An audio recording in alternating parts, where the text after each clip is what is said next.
기간을 고린도에 머물렀던 것, 그리고 이 고린도를 떠나면서 머리를 깎는 독특한 행동을 한 것을 보면 사도 바울이 고린도에 머물렀던 이 1년 반의 시간, 그리고 그 시간 동안 복음을 전했던 이 고린도, 그에게는 참 잊을 수 없는 어떤 특별한 은혜가 있는 것으로 보입니다. 오늘 이 본문의 말씀을 함께 묵상하면서 특별히 안전대 헌신예배의 말씀을 전할 수 있도록 인도해 주셨으니까 헌신하는 것이 무엇인지, 그리고 어떻게 사는 것이 헌신하며 사는 것인지, 그리고 정말 어떻게 하면 헌신할 수 있는지, 이런 이야기를 함께 나눠보려고 합니다.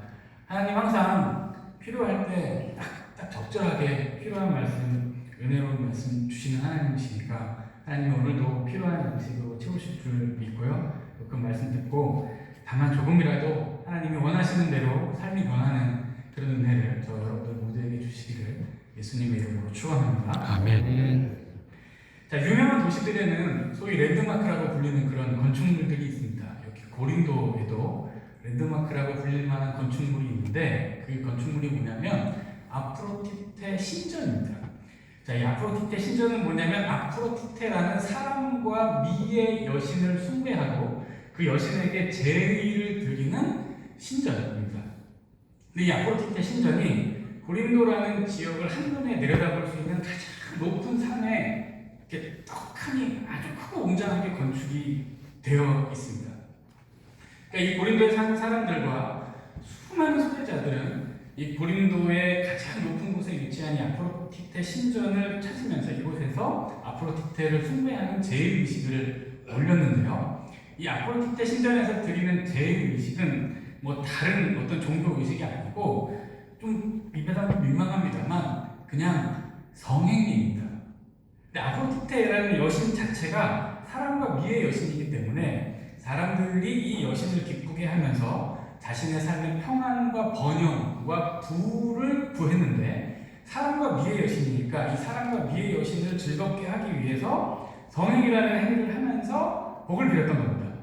그러니까 이 아프로디테 신전은 부하고 싶고 번영하고 싶고 안정된 살고 싶은 인간의 본성과 거기에 더하여 육체적인 말초적인 그런 쾌락을 추구하는 교묘한 욕망이 종교라는 이름으로 교묘하게 결합된 인간의 욕망의 아주 추잡한 집합체라고 할 수 있습니다. 그러니까 이 고린도 사람 같다 이런 말이 아주 문란하고 부도덕적인 사람을 지칭하는 말이었는데 그만큼 이 고린도 지역에 있는 이 아프로디테 신전이 별로 이들의 평판에 있어서 좋은 것이 아니었음에도 불구하고 이들은 끊임없이 아프로디테 신전을 찾았던 이유는 이들의 욕망을 실현할 수 있었던 장소이기도 했고 정말 이 아프로디테 신전이 수많은 사람들을 찾게 하는 명소가 되어서 도시의 부를 가져다 줬습니다. 그리고 사람들이 모이는 곳에 사실 장터가 열리고 장사를 하는 사람들이 많이 모이잖아요. 그러니까 그러다 보니까 이 고린도라는 지역에 자연스럽게 상업이 발달하고 무역이 발달하면서 이 도시는 더 많은 부가 축적되는 그런 곳이었습니다. 그러니까 진짜 사람들은 부귀와 영화의 노예, 쾌락의 노예 그렇게 살아가고 있었던 겁니다. 사도 바울이 그런 도시에서 복음을 전하는 것입니다. 그러니까 정말 예수 그리스도의 십자가 하나님의 성육신, 거룩한 아름다운 사랑이라는 가치가 도저히 이렇게 비집고 들어갈 틈이 없는 욕망의 노예가 된 사람들이 사는 그 도시에 그래도 하나님 살아계시고 복음의 생명이 있어서 복음의 열매들이 맺히기 시작했습니다. 확실히 전도는 사람이 하고 사람이 입술을 열어서 자기 말을 전하는 것이지만 하나님이 하시는 일이니까 하나님이 사도 바울의 입술과 그의 삶을 통해 생명의 열매들을 맺어가셨습니다. 사도 바울은 고린도에 도착한 후에 유대인의 회당에서 복음을 전했죠. 그곳에서 말씀을 강론하면서 예수 그리스도가 참된 구세주가 되신 것을 증언했습니다. 귀한 열매도 있었습니다. 회당장이었던 유대인 그리스도와 그의 온 가족이 믿고 세례를 받는 일도 있었습니다. 그리고 무엇보다 값진 열매는 동역자 브리스길라와 아굴라 이 부부를 함께 만나게 된 것이죠. 또 이 유대인만 구원하는 은혜가 있었던 것은 아닙니다. 역시나 고린도는 이방 지역이니까 이방 사람들에게도 많이 복음을 전했고요. 디도 유스도라는 신실한 믿음의 사람을 만나기도 했고 또 고린도 사람들이 바울이 전하는 복음을 듣고 그 와중에도 변화되어서 세례를 받는 놀라운 일들이 있었습니다. 하나님께서 그런 열매들을 또 사도 바울과 보게 하셨습니다. 그런데 또 그런 열매들 속에는 열매들이 맺히기까지는 또 혹독한 고난도 뒤따르지 않겠습니까? 이 사도 바울은 사역의 초기부터 유대인들의 강력한 반대에 계속 부딪혔고요. 그들에게 어마어마한 핍박을 받았습니다. 그리고 말씀을 강론하던 회당에서 계속 쫓겨나고, 그리고 이후에는 아무 문제가 없이 처리되기도 했지만 유대인들에 의해서 고발되어서 법정에 서는 일을 당하기도 했습니다. 그렇게 열매도 보고 고생도 하면서 1년 6개월이라는 시간이 다 지났습니다. 사도 바울은 항상 하나님의 인도하심을 따라서 성령의 인도를 따라 행동하고 또 사는 사람이니까 아마도 사도 바울이 기도하는 가운데 하나님의 음성과 그의 뜻을 들은 것 같아요. 이제 고린도를 떠날 때가 되었다고 생각한 것 같습니다. 그리고 정한 때가 되어서 사도 바울은 지금 다음 행선지로 이동하고 있습니다. 그 내용이 오늘 본문 우리가 읽은 18절에 사도 바울이 겐그레아에서 머리를 깎고 떠났다는 그런 내용이 기록이 되어 있습니다. 자, 여기 이제 사도 바울이 고린도를 떠나면서 겐그레아, 고린도 동편에 있는 동네 이름인데요. 이 겐그레아 항구에서 배를 타고 떠나기 직전에 이렇게 머리를 깎았다고 합니다. 근데 이 머리를 깎는 이 행동이 참 독특한데 이 행동이 어떤 의미가 있는지 우리가 구체적으로 들여다봐야 될 필요가 있습니다. 자, 오늘 18절을 다시 보면 바울이 일찍이 서원이 있었으므로 겐그레아에서 머리를 깎았더라고 합니다. 자, 그러니까 사도 바울이 지금 고린도를 떠나면서 머리를 깎은 것은 바울이 어떤 서원을 했다는 이야기입니다. 그러니까 이 머리를 깎는 행위 자체가 하나님 앞에 서원을 드리는 것과 깊이 연관이 되어 있습니다. 자, 그러니까 지금 사도 바울이 고린도를 떠나면서 머리를 깎았다는 것은 사도 바울이 적어도 고린도에 있는 동안 하나님 앞에 어떤 서원을 드렸고 그 서원으로 인해 머리를 깎고 있는 겁니다. 특별히 이 머리를 깎는 행위는 서원의 기간이 종료될 때 하는 행위거든요. 그러니까 사도 바울이 고린도를 떠나면서 머리를 깎았다는 것은 사도 바울이 마음속으로 서원했던 어떤 그 서원의 기간이 지금 끝났다는 겁니다. 그래서 이 사도 바울이 들었던 서원에 대해서 크게 두 가지 견해가 있습니다. 첫 번째 한 가지 견해는 뭐냐면 이 사도 바울의 서원을 보편적인 의미에서의 나시린의 서원으로 이해하는 겁니다. 나시린의 서원 많이 들어보셨죠? 민수기 6장에 기록되어 있고요. 대표적으로 삼손이 들었던 서원입니다.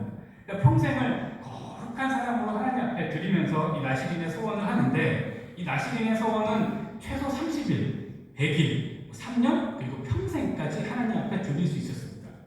그 대신 이 나시린의 서원을 드리면 이 나시린의 서원의 기간 동안 자기가 정한 기간 동안은 민수기에 써있는 내용처럼 포도주와 독주를 마시지 않았고요. 시체와 접촉하는 부정한 일을 금했고요. 특별히 이 서원 기간이라는 것을 기억하면서 머리를 자르지 않았습니다.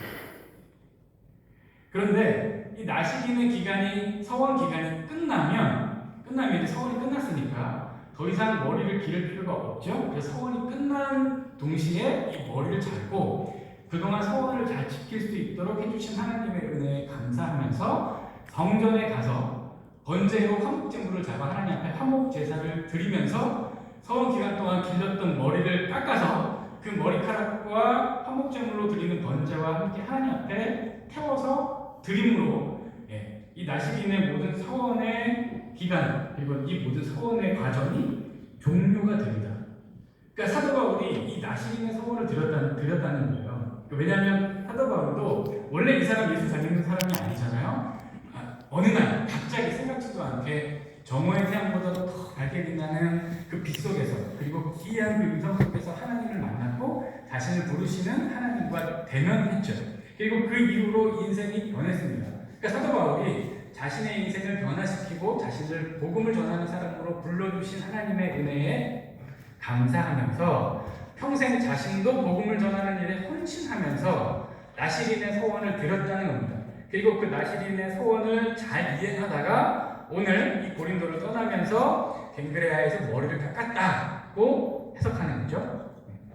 이게 첫 번째 견해고요. 두 번째 견해가 있는데 두 번째 견해는 이 서원이 나시린, 보편적인 나시린의 서원이 아니고 특별한 의미를 담은 감사와 헌신의 소원이었을 것이라는 견해가 있습니다. 자, 레위기 22장 18절에서 19절을 보시면 아론과 그의 아들들과 이스라엘 온 족속에게 말하여 이르라. 이스라엘 자손이나 그 중에 거류하는 자가 서원 제물이나 자원 제물로 번제와 더불어 여호와께 예물로 드리려거든 기쁘게 받으심이 되도록 소나 양이나 염소의 흠없는 수컷으로 드릴지니라는 말씀이 있습니다. 자, 유대인들은 나시린의 서원이 아니어도 하나님께 서원을 드릴 수 있었습니다. 그 마음에 이렇게 간절하게 이루고자 하는 어떤 소원이 있을 때, 아니면 본인이 이제 어떤 일을 해야 되는데 이 일을 하기에 앞서서 이 일을 도와주신 하나님의 은혜에 대한 확신이 있을 때 미리 감사함으로 이 소원을 하나님 앞에 드릴 수 있었습니다. 그러니까 예를 들어서 전쟁에 나가기 전에 하나님께서 이 전쟁을 승리로 이끄시고 이 전쟁에서 죽지 않고 나를 보살피셔서 승리하게 하시는 은혜가 있을 줄 믿습니다 하고 전쟁에 나가기 전에 서원의 제사를 드리는 겁니다. 혹은 본인이 어떤 일을 다 하고 어떤 일정 목적을 달성한 다음에 하나님, 내가 부족하고 연약한데 하나님의 은혜라는 큰 선물을 주셔서 내가 감당할 수 없는 어떤 일을 잘 했습니다, 도와주셔서 감사합니다 하는 마음으로 서원을 했다는 겁니다. 사도 바울도 지금 이런 의미에서의 서원을 드리고 있다는 것이죠. 그렇다면 사도 바울은 지금 개인적인 감사의 차원에서 서원을 드렸다는 것인데, 이 개인적인 차원의 감사의 서원이 사도 바울의 고린도 사역과 직접적으로 연관이 되어 있다는 겁니다. 사실 이 사도 바울의 서원에 대해서 오늘 본문이 구체적으로 정보를 주고 있지를 않습니다. 이게 나시긴의 서원이었는지 사도 바울의 어떤 개인적인 감사와 간증의 서원이었는지 그것을 말하고 있지 않기 때문에 명확하게 이 서원에 대해서 뭐다라고 설명할 수는 없지만, 적어도 오늘 이 본문으로 설교를 하고 있는 저는 개인적으로 두 번째 견해를 짓지 않는다.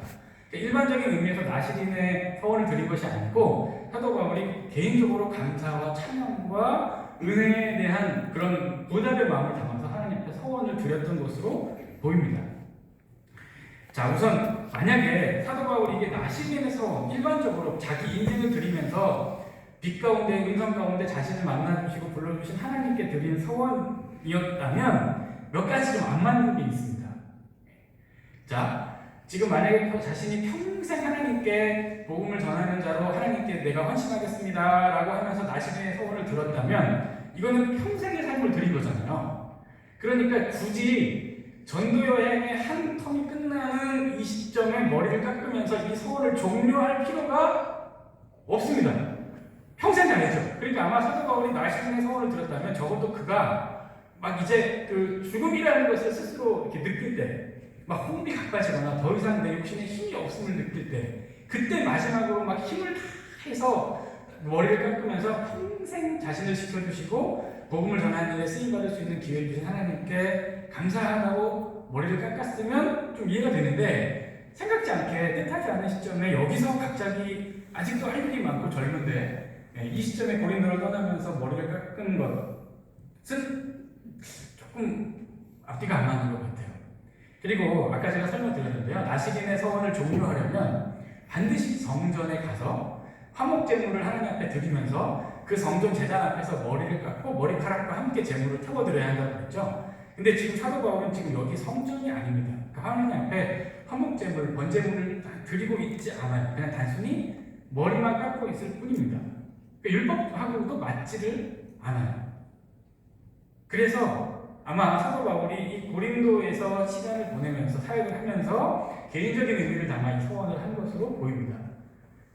그렇게 추정할 수 있는 근거가 오늘 함께 읽은 9절에서 11절에 나와 있습니다.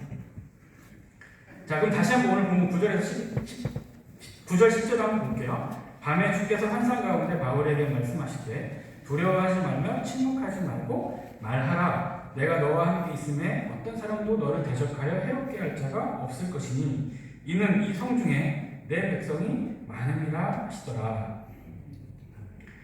사도행전은 사도 바울이 고린도에서 사역을 하는 기간 동안 구체적으로 어떤 핍박들을 당했고 얼마나 그가 고생을 했는지 그걸 상세하게 기록하지는 않습니다.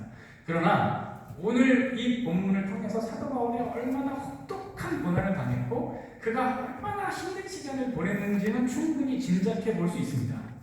하나님이 밤에, 그러니까 어느 날 밤에 사도 바울을 찾아오셨어요.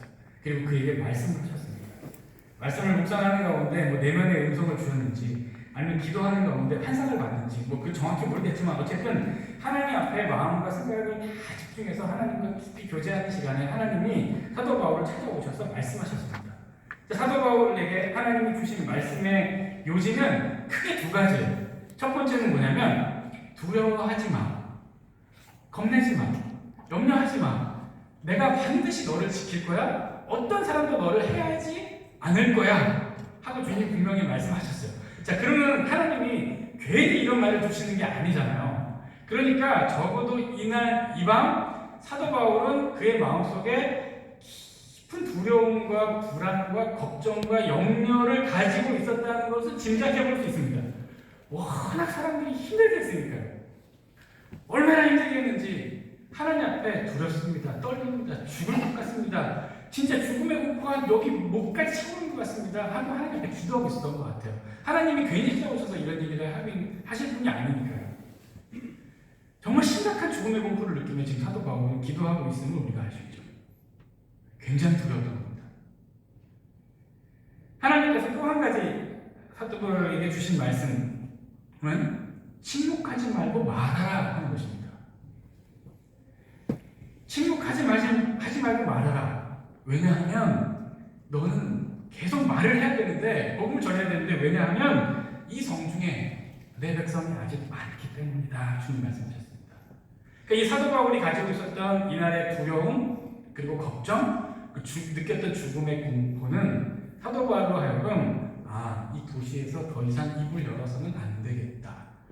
더 이상 이 도시에서 입을 열어 복음을 전하다가는 진짜 끝나겠다. 그만해야지.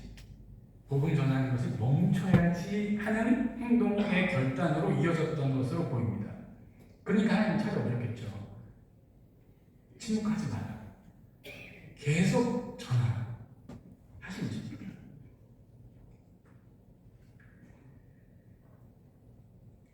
이만하면 됐지. 이 욕망의 도시, 쾌락의 도시에서 그래도 하나님의 은혜를 많이 주셔서, 그래도 회장장이 회심하고 그의 가족이 구원을 받고 수많은 유대인들이 주께 돌아와 세례를 받았으니까, 그리고 하나님이 좋은 동역자들도 만나게 하셨으니까 이만하면 됐지. 이제 마무리하고 떠나야 되겠다. 사실 사도 바울은 굉장히 용맹한 사람입니다. 험한 산맥을 넘고 메마른 거 이런 거 두려워하는 사람이 아닙니다.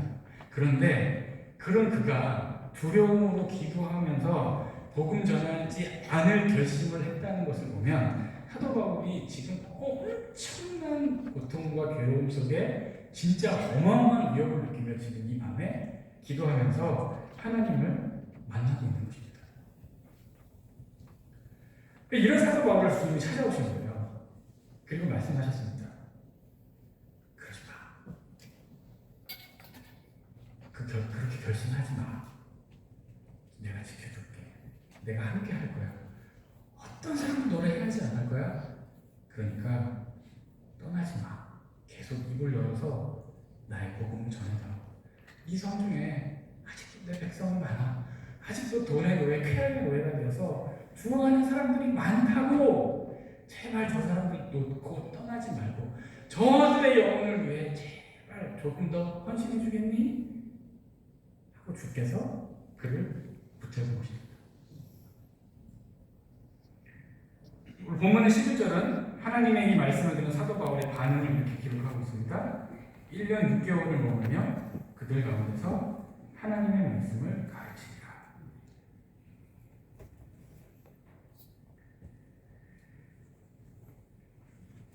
사도 바울이 이날 하나님의 설득에 넘어간 것 같습니다. 그리고 그의 생각과 결심을 바꾸는 것으로 보입니다.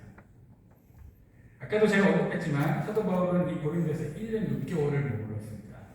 짧은 며칠, 길어야 몇 주. 그거밖에는 다른 곳에 머무른 적이 없습니다. 1년 만에 머물렀다는 것은 굉장히 이례적으로 긴 시간을 머무른 것입니다.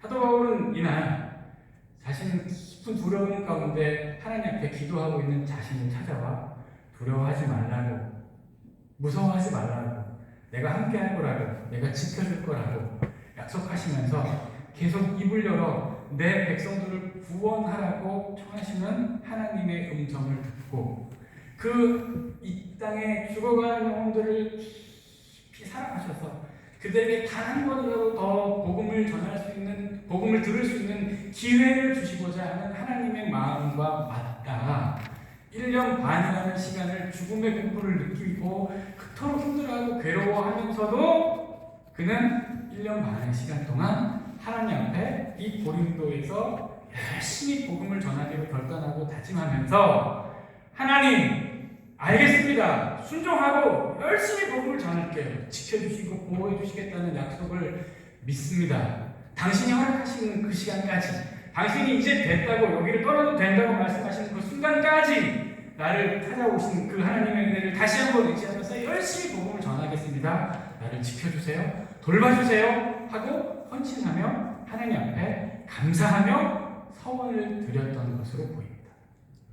그리고 하나님의 인도하심에 따라 이제 됐다 하는 음성을 듣고 이 고린도를 떠나면서 그 1년 반의 시간 동안 자신의 소원을 이룰 수 있도록 지켜주시고 보여주신 하나님의 은혜에 감사하면서 또 바울의 머리를 깎고 지금 이 도시를 떠나고 있는 것 같습니다.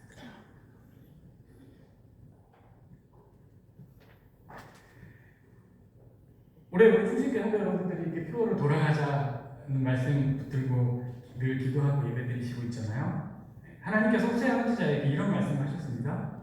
호세아 3장 1절에서 2절, 여호와께서 내게 이르시되 이스라엘 자손이 다른 신을 섬기고 건포도 과자를 즐길지라도 여호와가 그들을 사랑하니 너는 가서 타인의 사랑을 받아 은혜가 된 그 여자를 사랑하라 하시기로 내가 은 15개와 보리 한 몸의 반으로 나를 위하여 그를 사고.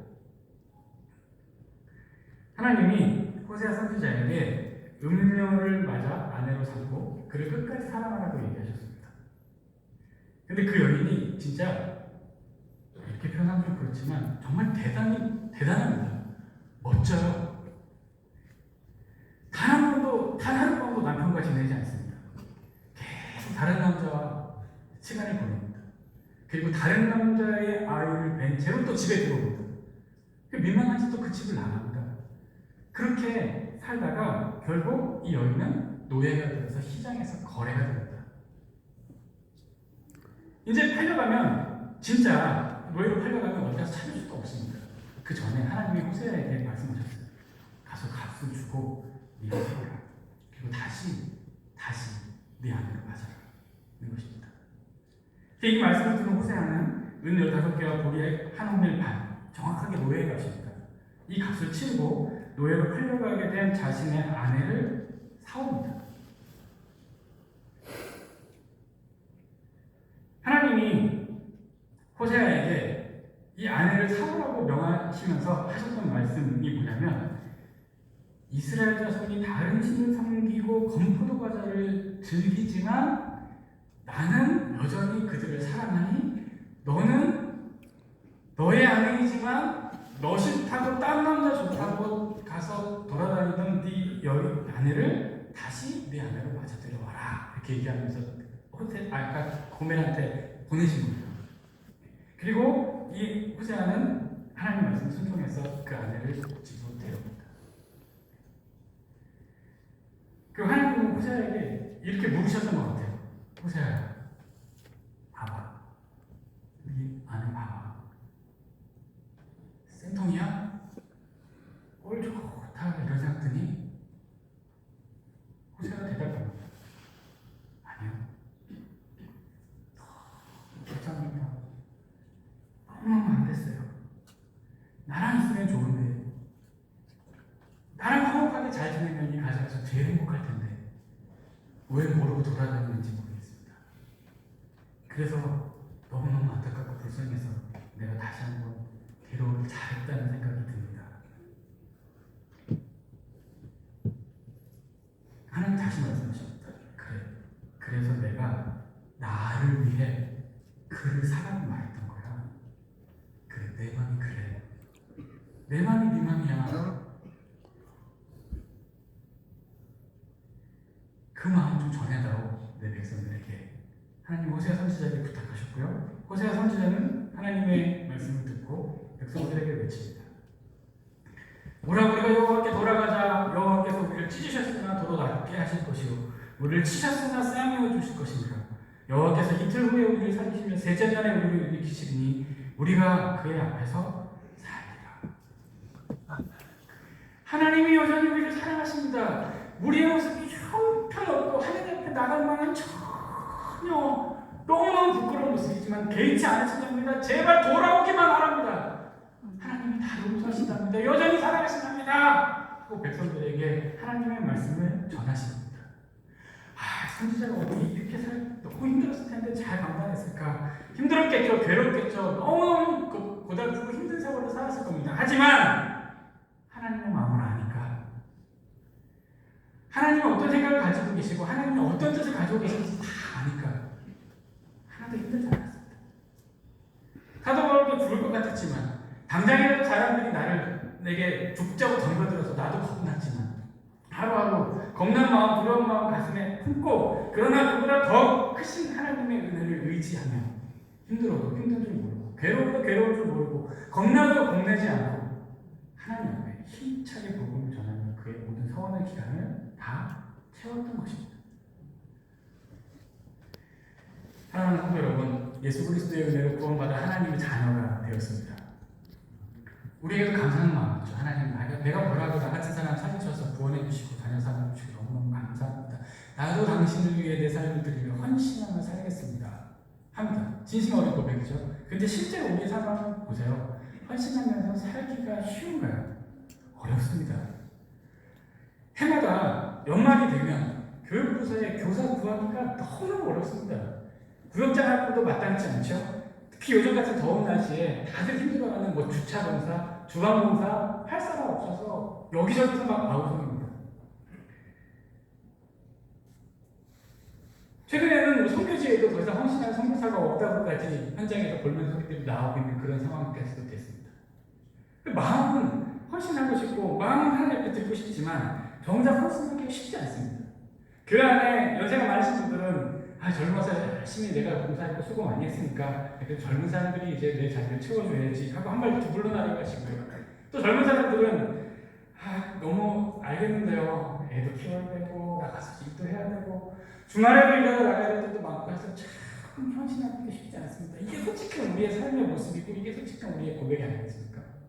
헌신하며 살고 싶고 살아야 하는 당연히 알겠는데 헌신하며 사는 것이 왜 힘들고 어려운지 모르겠고요. 진짜 헌신하며 살고 있는 것인지라고 진지하게 내 자신에게 물으면 그렇다고 답할 자신이 없습니다.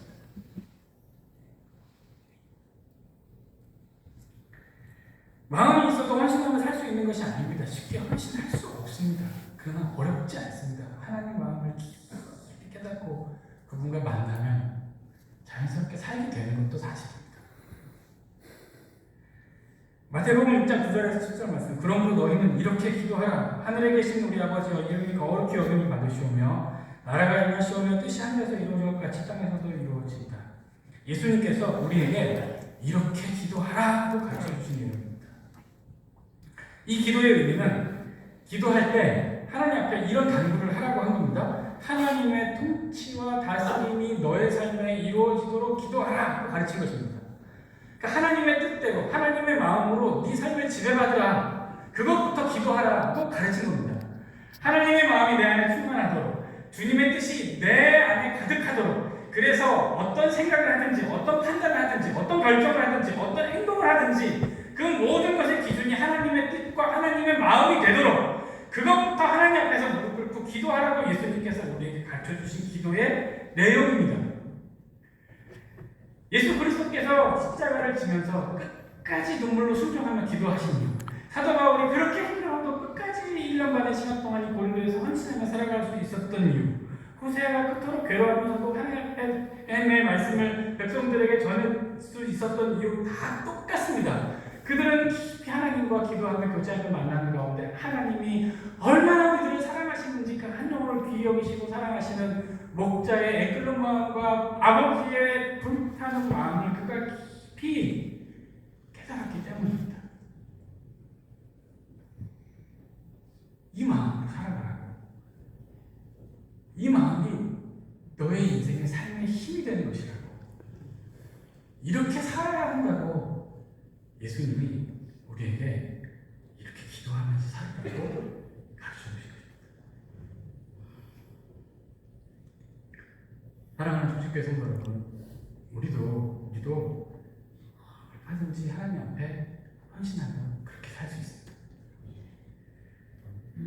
우리가 지금 이 시간에 이렇게 아름다운 성전에서 귀한 분들과 더불어서 귀한 지체들과 더불어서 이 예배를 하나님 앞에 드릴 수 있었던 이유는 그동안 우리의 앞선 수많은 믿음의 선배들이 예수 그리스도의 십자가와 부활을 깊이 경험하고 하나님 아버지의 마음을 알아서 교회를 사랑하는 그분의 마음을 담고자 애쓰고 수고하며 헌신했던 결과입니다.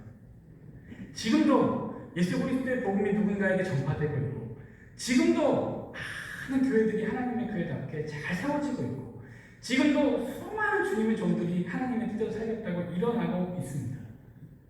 하나님께 헌신한 사람들, 예수 그리스도의 그 한 영혼을 위해 기꺼이 십자가 지는 그분의 마음으로 감동되어 그 뜻대로 살아가는 사람들이 많다는 것입니다. 지금 우리도 그 마음으로 여기 나와서 하나님 앞에 예배를 드리고 있는 것이 아니겠습니까? 오늘 특별히 남전도회 신예배니까요. 사랑하는 충성교회 남전도회 성도 여러분, 한 가정의 가장인 우리가 하나님 앞에 하나님의 마음으로 가득하게 해주세요 하면서 기도하면서 살지 않으면, 우리가 먼저 하나님의 얼굴에 서지 않으면 어떻게 우리의 가정과 우리 자녀들을 하나님의 사람들로 세우고 키워낼 수 있겠습니까?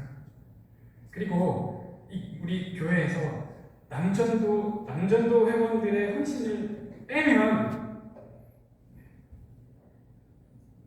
교회가 희청할 거 아니에요?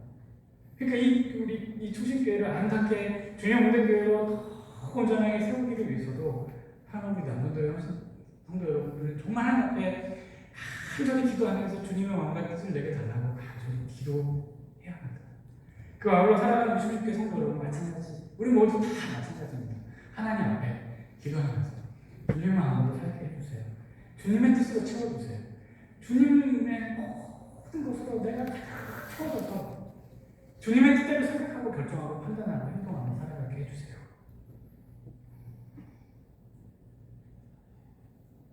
그렇게 살아가다면 우리도 얼마든지 우리의 삶을 통해 예수 그리스도를 전파하고 복음을 증거하며 하나님의 살아계신 전하님께 값지게 쓰임받으며 살아갈 수 있게 될 것입니다.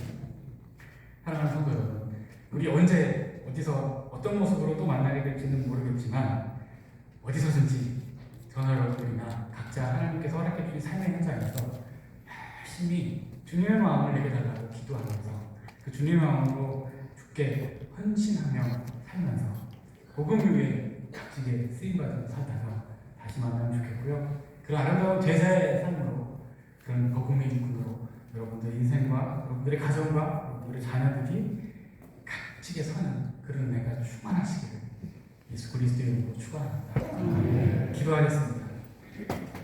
하나님 아버지, 구원해 주시고 자녀 삼아 주시고 또 복의 통로로 쓰임 받으며 살 수 있도록 기회를 주셔서 감사합니다. 하나님의 은혜에 감사하여 정결하고 거룩하게 또 많은 재물과 시간과 열정을 들이며 헌신하며 살고자 하지만 번번이 그 믿음의 결단을 지키며 살지를 못했습니다. 나의 생명과 구원을 위해 아들의 생명은 아무것도 아닌 것으로 여기시는 하나님 아버지의 마음으로 이 시간 나를 가득 채워주셔서 복음을 전하며 교회를 섬기며 이 땅의 사람들을 사랑하며 섬기며 사는 것이 어렵지 않게 하여 주옵소서. 주를 위해 재물과 시간과 열정과 마음과 생각을 드리며 헌신하는 삶이 기쁨이 되게 하여 주옵소서. 우리를 특별히 이 헌신 예배를 드리며 하나님 앞에선 우리 남전도의 모든 성도들에게 주의 마음을 부어주셔서 믿음의 헌신을 드리는 모범된 가장으로 또 교회와 삶의 현장에서 신실한 일꾼으로 세워주시옵소서. 아울러 우리 충신교회 모든 성도들에게 동일한 은혜를 베푸셔서 이 충신교회 성도들을 통하여 복음이 전파되게 하시고 하나님의 살아계심이 증거되게 하시고 많은 영혼들이 그리스도께로 돌아오는 놀라운 일들이 가득하게 하여 주옵소서. 예수 그리스도의 은혜 가운데 항상 건강하고 평안하며 순종한 삶이 되도록 성도를 보살펴 주시옵소서. 우리를 하나님 아버지의 사랑으로 늘 풍성하게 채워주시는 예수 그리스도의 이름으로 축복하며 기도합니다. 아멘.